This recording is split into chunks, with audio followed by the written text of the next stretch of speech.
Jangan lupa subscribe YouTube channel Metro TV News dan jangan lupa nyalakan notifikasinya. Lalu bagaimana respon Indonesia dan bagaimana kondisi warga Indonesia yang saat ini tinggal di Sri Lanka? Apakah ada skenario pemulangan WNI kembali ke tanah air? Untuk informasi selengkapnya kita terhubung dengan Duta Besar RI untuk Sri Lanka, Dewi Agustina Tobing. Selamat siang, Ibu Dewi, bisa dijelaskan, diceritakan kepada kami bagaimana situasi keamanan, khususnya di ibu kota Colombo pasca Presiden kabur dan lengser.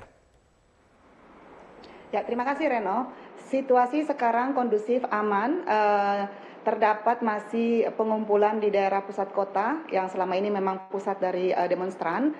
Namun selain itu semuanya kondusif. Situasi di Sri Lanka, Colombo maupun sekitar seluruh Sri Lanka dalam keadaan aman, tenang. Kalau berdasarkan data Kemenlu, Bu Dewi, ada berapa WNI yang berada di Sri Lanka saat ini dan bagaimana kondisi mereka? Tercatat ada 340 WNI kita, sebagian besar terpusat di Colombo dan sebagian lainnya di sekitar Sri Lanka. Semua dalam kondisi aman dan ini kami pantau juga dari WhatsApp grup yang dimiliki oleh KBRI bersama masyarakat. Bu Dewi, ketika demonstrasi masih marak terjadi di Sri Lanka beberapa waktu lalu, apakah saat itu ada WNI yang terdampak atau bahkan menjadi korban?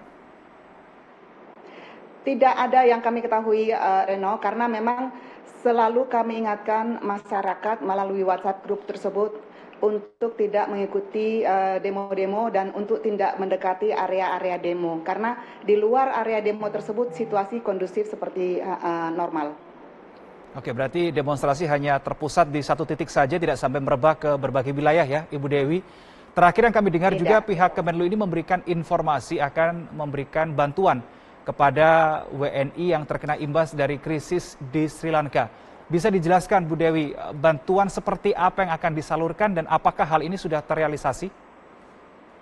Ya, itu sudah kami berikan bulan lalu, bantuan dalam bentuk sembako kepada masyarakat kita yang terimbas. Karena masyarakat kami data untuk melihat kemampuannya dan bagi yang mengalami kesulitan karena naiknya harga maupun kehilangan pekerjaan, itu kami berikan bantuan.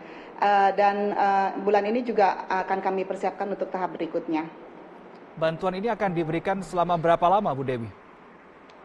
Kira-kira sampai kondisi kami rasa sudah cukup kondusif dan lancar. Karena sekarang memang masih banyak kendala untuk mendapatkan gas maupun bensin. Masyarakat harus berantri cukup lama, bahkan ada yang berapa hari seperti itu. Jadi itu juga mengganggu pendapatan mereka.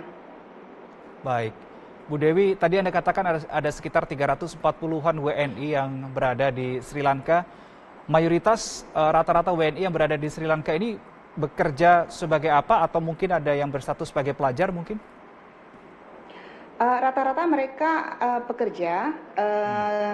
Dua jenis pekerjaan sebetulnya yang mayoritas ya untuk masyarakat kita, yaitu untuk konstruksi, karena di sini ada juga satu pembangunan hotel yang cukup besar yang memakai tenaga kerja kita, kemudian juga di bidang hospitality, di resort-resort maupun di hotel-hotel. Ada juga profesional kita yang bekerja di IMF maupun di World Bank. Seberapa besar, Bu Dewi, dampak yang dirasakan oleh para WNI terkait dengan krisis ekonomi yang terjadi di Sri Lanka? Jadi dampaknya hanya dirasakan, sebetulnya mungkin semua pasti merasakan dampaknya karena ketidaknyamanan apalagi dengan kondisi antrian yang harus dijalani.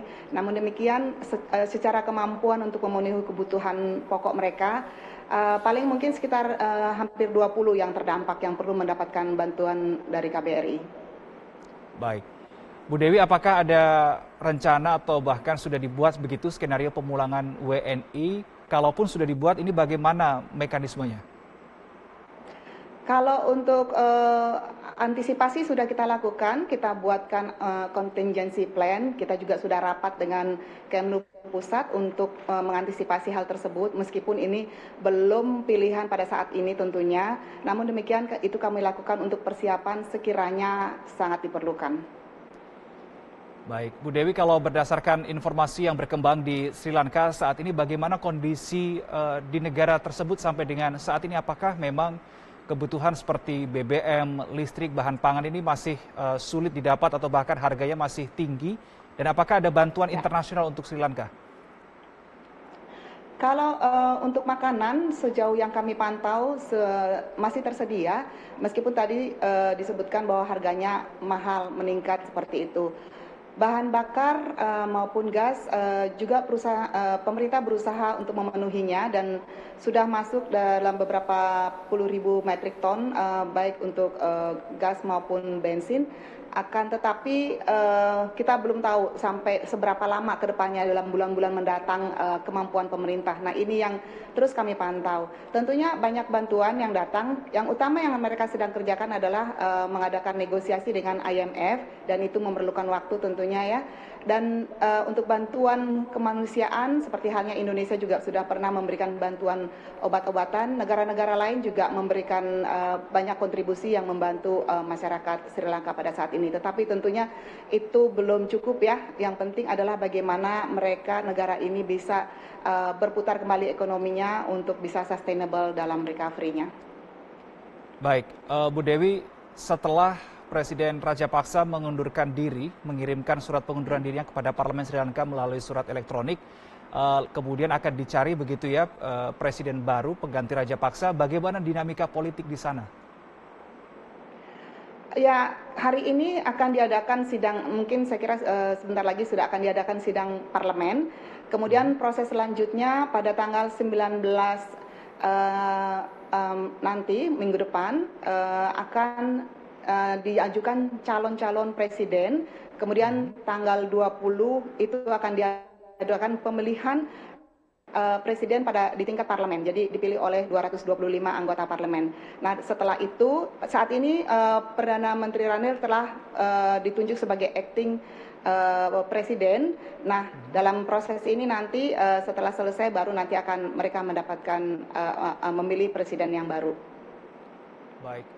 Bu Dewi, terakhir ada informasi atau pesan yang ingin disampaikan atau bisa disampaikan untuk keluarga para WNI yang berada di Indonesia yang mungkin khawatir begitu ya dengan kondisi keluarga saat ini yang berada di Sri Lanka? Ya, terima kasih Juno. Ya, memang perlu kami sampaikan juga situasi di sini di Sri Lanka kondusif, masyarakat kita juga kita monitor keadaannya dan kami selalu juga ingatkan untuk mereka tidak mengikuti demonstrasi maupun mendekati karena yang paling krusial adalah di tempat-tempat tersebut. Kalau di tempat lain sebetulnya relatif aman. Jadi yang perlu kami sampaikan bahwa situasi masih dapat teratasi oleh KBRI saat ini dan kami kontak selalu dengan masyarakat untuk mengetahui sekiranya mereka memerlukan bantuan. Jadi kalaupun ada keluarga dari Indonesia, mohon juga dihimbau untuk terus berkomunikasi dengan kami, dengan KBRI. Baik, terima kasih Ibu Dewi Agustina Tobing, Duta Besar Republik Indonesia untuk Sri Lanka, sudah bergabung bersama kami di Metro Siang.